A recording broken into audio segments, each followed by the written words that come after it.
we had an incident in the OR that happened very late in the afternoon.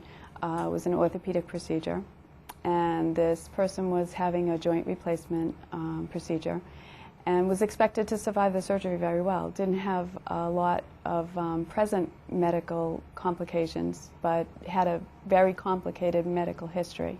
As a result, this patient did not survive the surgery. The peer that happened to be here that night called me immediately, being an orthopedic procedure. She wanted to let me know what had happened so that in the morning when I arrived on duty that I wouldn't be surprised if people were still upset.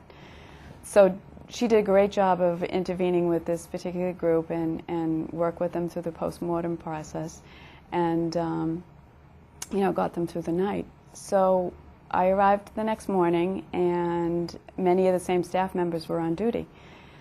So when I first started to talk to people, people were very okay, and I'm thinking, gee, okay, maybe things are going to be all right. And they were, you know, they said it was difficult, you know, checking in with individual people. It was difficult, it was hard, but, you know, they got through it and it was okay, it was going to be fine.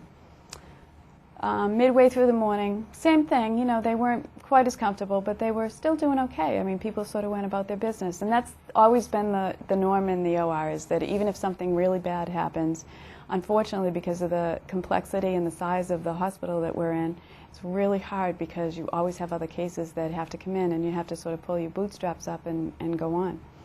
So people were sort of going about their business and going about their work in the OR. And probably about, I don't know, early afternoon, 1 o'clock or something, one nurse expressed the fact that she, you know, had been doing okay and she still thought she was okay, but she couldn't stop crying. Another nurse said that he had actually been involved in a CPR event that took place outside the hospital a year previous, and the patient, or I should say the person that he actually performed CPR on, did not survive.